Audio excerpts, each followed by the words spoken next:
Alhamdulillah. Alhamdulillahillazi, lahu ma fis samawati, wa ma fil ardi.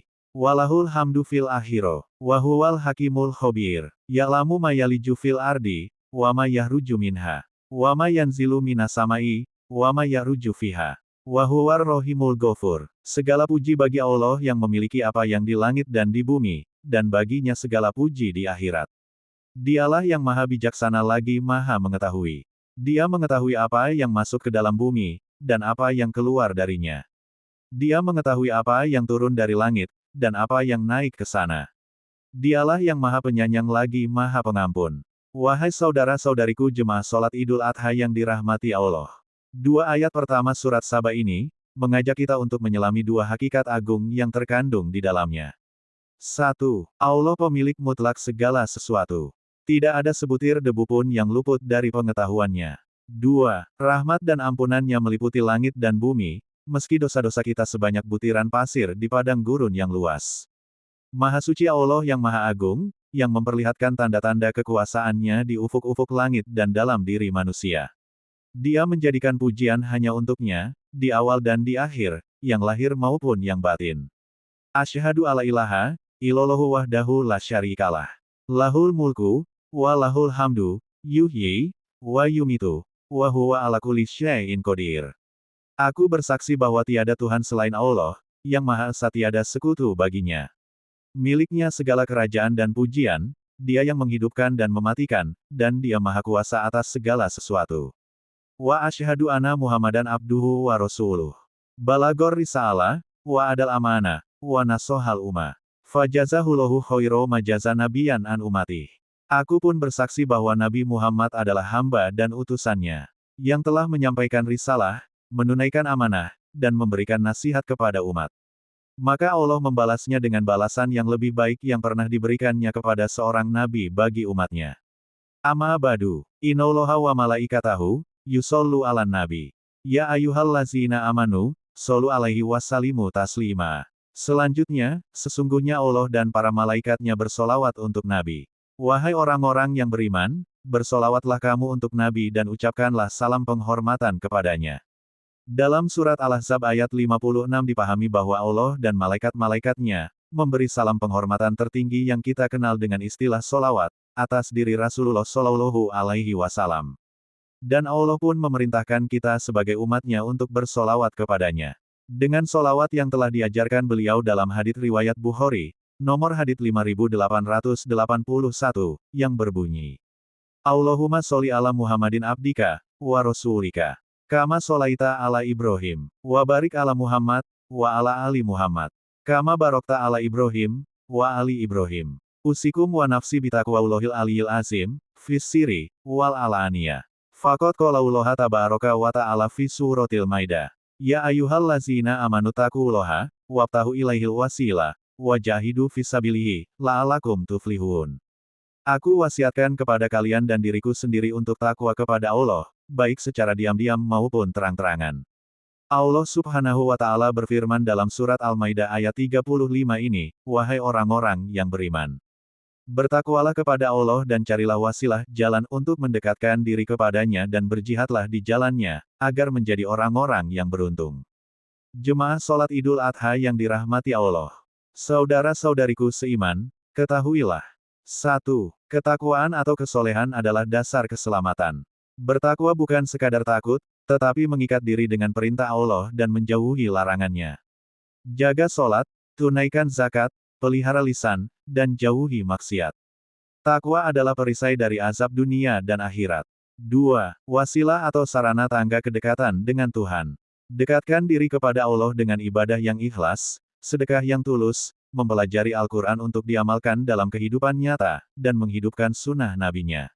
Jangan pernah remehkan amal kecil, sebab ia bisa menjadi tangga menuju makom tertinggi di sisinya.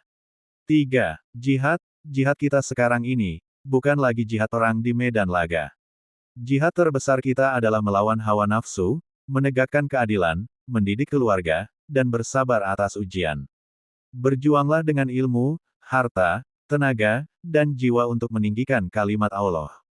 4. Keberuntungan atau keberhasilan hanya dapat diraih melalui ketakwaan dan amal soleh. Keberuntungan sejati adalah ketika kita meraih ridho Allah di muka bumi, lalu dimasukkan olehnya kita ke dalam surganya, dan diselamatkan dari api neraka. Maka, jadikanlah hidup ini sebagai ladang amal untuk akhirat yang kekal. Wa qala fil ayatil lati taliha. Innal lazina kafaru law ana lahum ma fil ardi jami'an, wa mitslahu ma'ahu liyaftadu bihi min azabi yaumal qiyamah. Matuku bila minhum, walahum azabun alim. Dalam surat Al-Maidah ayat selanjutnya dikatakan, sesungguhnya orang-orang yang kafir, sekiranya mereka memiliki segala yang ada di bumi dan sebanyak itu lagi untuk menebus diri mereka dari azab hari kiamat, niscaya tidak akan diterima. Bagi mereka azab yang pedih. Jemaah sholat Idul Adha yang dirahmati Allah. Ayat ini mengingatkan kita, bahwa harta dan kekuasaan tidak akan mampu menebus azab Allah. Sekiranya orang kafir memiliki emas sepenuh bumi, tetap tak berguna di akhirat semua itu. Kesempatan hanya ada di dunia. Bila ajal datang atau hari kiamat tiba, penyesalan tak lagi berguna. Iman dan amal adalah satu-satunya investasi akhirat. Jangan tertipu oleh gemerlap dunia yang fana. Ayat 35 surat Al-Maidah di atas adalah seruan optimis untuk berlomba-lomba dalam kebaikan. Dan ayat 36-nya adalah sebagai peringatan keras agar kita tidak menunda taubat dan meremehkan dosa. Kedua ayat ini bagai dua sayap, satu mendorongmu terbang menuju surga, satu lagi mengingatkan kita agar tidak terjatuh ke dalam neraka. Ma'asyirul muslimina wal muslimati, wal mukminina wal mukminati, rohimakumullah. Wa qaulallahu ta'ala, fi surati Ali Imran. Istabiku ila makfirotin min robikum, wa janatin arduha, ka ardis samai wal ardi. Uidat lil lazina amanu billahi wa rusulih. Zalika fadlillahi yutihi min yasha'u. Wallahu, zul fadlil ashim. Dalam surat Ali Imran, ayat 133 Allah subhanahu wa ta'ala berfirman, bersegeralah kalian mencari ampunan dari Tuhanmu dan surga yang luasnya seluas langit dan bumi, disediakan bagi orang-orang yang beriman kepada Allah dan Rasul-Rasulnya.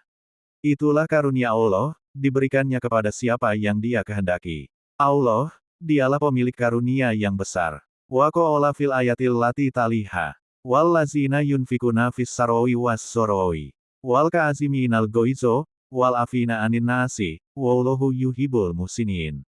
Dalam ayat berikutnya, 134 Allah subhanahu wa ta'ala berfirman, yaitu orang-orang yang berinfak, baik di waktu lapang maupun sempit, dan orang-orang yang menahan amarahnya serta memaafkan kesalahan orang lain.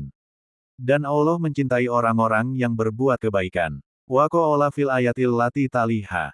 Wallazina iza fa'alu fahisyatan, au zolamu anfusahum, zakarullaha, fastakfaru li zunubihim. Waman yakfiru zunuba ilallaha. Walam yusiru ala ma fa'alu, wahum ya'lamun. Dan dalam ayat berikutnya, 135 Allah berfirman, dan juga orang-orang yang apabila mengerjakan perbuatan keji atau menzalimi diri sendiri, segera ingat kepada Allah, lalu memohon ampunan atas dosa-dosanya. Siapa lagi yang dapat mengampuni dosa selain Allah? Dan mereka tidak terus-menerus mengulangi perbuatan dosa itu, sedang mereka mengetahui akibatnya. Wa qala fil ayatil lati taliha. Ulaika jazaohum magfiratun min robihim, wa jannatun tajri min tahtihal anharu khalidina fiha, wa nama ajrul amilin. Dan dalam ayat berikutnya, 136 Allah berfirman, balasan bagi mereka adalah ampunan dari Tuhan mereka, surga-surga yang mengalir di bawahnya sungai-sungai, mereka kekal di dalamnya. Dan itulah sebaik-baik pahala bagi orang yang beramal soleh. Jemaah sholat Idul Adha yang dirahmati Allah. Surah Ali Imran ayat 133-136 secara singkat menekankan pentingnya berlomba-lomba dalam kebaikan, sifat-sifat mulia dari orang yang bertakwa seperti dermawan, pengendali amarah, dan pemaaf, serta keutamaan taubat dan ampunan Allah. Allah menjanjikan surga bagi hamba-hambanya yang istiqomah dalam ketaatan dan segera bertobat ketika berbuat salah. Di mana ciri-ciri orang bertakwa, atau mutakin, yang disebutkan dalam ayat-ayat ini adalah 1. Bersegera meraih ampunan Allah dan surganya, ayat 133. 2. Gemar berinfak bersedekah, baik dalam keadaan lapang maupun sempit, ayat 134. 3. Mampu menahan amarah dan tidak mudah terpancing emosi, ayat 134. 4. Memaafkan kesalahan orang lain tanpa dendam, ayat 134. 5. Segera bertobat ketika berbuat dosa atau zalim, lalu memohon ampunan Allah, ayat 135. 6. Tidak mengulangi dosa secara sengaja setelah menyadari kesalahan, ayat 135. 7. Konsisten dalam kebaikan, sehingga layak mendapat balasan surga dan ridho Allah, ayat 136. Ya ayuhal lazina amanu takuloha wal tanzur nafsun makodamat ligot.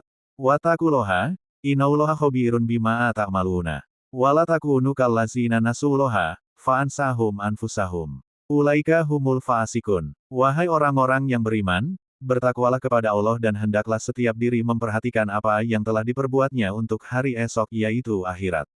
Bertakwalah kepada Allah, sesungguhnya Allah Maha mengetahui apa yang kamu kerjakan. Dan janganlah kamu seperti orang-orang yang melupakan Allah, sehingga Allah menjadikan mereka lupa akan diri mereka sendiri. Mereka itulah orang-orang yang fasik. Jemaah salat Idul Adha yang dirahmati Allah. Ayat ini mengingatkan kita tentang dua hal penting. 1. Takwa sebagai bekal utama. Takwa adalah kesadaran untuk taat kepada Allah, menjauhi larangannya, dan selalu mempersiapkan amal untuk kehidupan setelah kematian. 2. Jangan melupakan Allah. Di dunia yang penuh godaan harta, jabatan, dan syahwat, kita harus terus mengingat Allah agar tidak terjerumus dalam kefasikan. Di hari raya kurban ini, mari kita renungkan makna Idul Adha yang mengajarkan kita ketakwaan melalui pengorbanan Nabi Ibrahim dan Ismail. Mereka rela mengorbankan apa yang paling dicintai demi perintah Allah. Kurban adalah simbol ketakwaan. Sebagaimana hewan kurban disembelih, kita pun harus menyembelih sifat tamak, egois, dan cinta dunia yang berlebihan. Harta, waktu, dan jiwa kita adalah amanah. Gunakan untuk menunjang ketaatan kita sebelum ajal menjemput. Barakallahu li wa lakum fil Qur'anil Karim. Wa nafa'ani wa iyyakum bima fihi minal ayati wal zikril hakim. Taqabbala minni wa minkum tilawatahu, innahu huwas samiul alim. Allah memberkati kita dalam Al-Quran yang mulia dan memberi kepada kita manfaat dengan ayat-ayatnya, sebagai zikir atau pengingat yang penuh hikmah atau pelajaran. Allah menerima bacaan-bacaan Al-Quran kita, karena Dialah yang Maha Mendengar lagi Maha Mengetahui. Lewat khotbah ini, saya memohon ampunan Allah yang Maha Agung, karena Dia Maha Pengampun lagi Maha Penyayang. Aku qouli hadza, astagfirullahalazim. Innahu huwal ghafurur rahim.